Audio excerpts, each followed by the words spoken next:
tuguhaye ikaze wowe ukomeje kubana natwe kuri YouTube channel yacu Rwandan TV show. Uyu munsi tukaba twifuje kubereka uburyo ushobora gukorera ifunguro cyangwa se ushobora gukorera umwana ibyo kurya ugitangira kurya kuva ku mezi 4 kugeza ku mezi 6, 7, 8 gutyo. Bikaba ari ibintu byoroshye kandi byakorohera ukabyikorera nawe iwawe rwose, umwana akarya ifunguro ryiza kandi rifite ubuzima bwiza. Ahangaha tugiye kubereka bimwe mu bikoresho dukenera. Turakenera umuneke, noneho dukoreshe n'amazi ashyushye.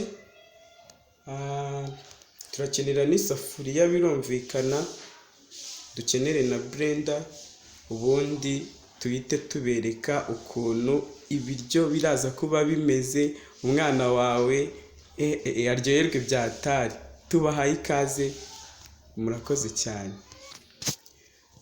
Nkuko nabibabwiye rero, ubu ngubu turatangiye, ariko ikintu cya mbere umuntu abanza gukora birumvikana, urabanza karaba intoki kuko urumva tugiye gutegura ifunguro ry'umwana.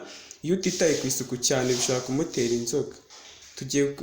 Twe twari twazikarabye, turi kubereka, turi gutonora imineke. Nitumara kurangiza gutonora imineke, mukomeze mukurikirane, iyi video iraza kuza ari nziza cyane. Iyo umaze gutonora ya mineke, uratangira ukadukatagura. Turacyakomeje gutegura ifunguro ryacu. Nkuko twabibabwiye rero, hari amazi twari twateguye, niyo twashyizemo muri ino safuriya.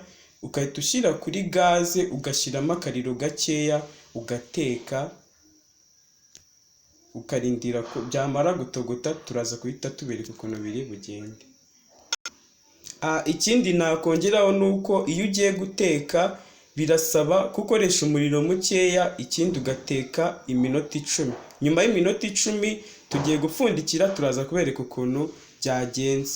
Wowe gusa urasabwa gukomeza kureba ino video mpaka irangiye.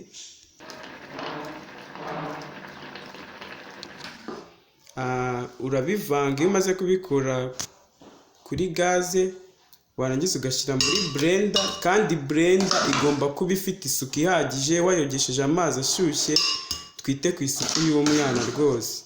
Iyo umaze kubishyira kuri blender rero, nta kindi, urabona ifunguro iba yabaye. Uraza kuhita ubiteka, ubisya muri blender. Turaza kubereka ukuntu biraza kugenda nyuma. Murakoze.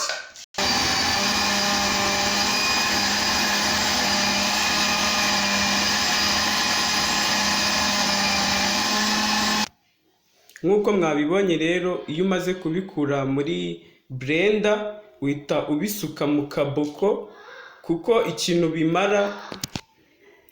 bimara kubishyira mu kaboko biraza kugufasha kubibika igihe kirekire. Aho ushobora gufata bino twakoze ukabibika muri konjerateri, bikaba byamara amezi 8 bitari byangirika, bitari byagira ikibazo. Ni muri urwo rwego twashyize mu kaboko. Natwe niturangiza kubitegura turaza kuhita tubishyira muri konjerateri.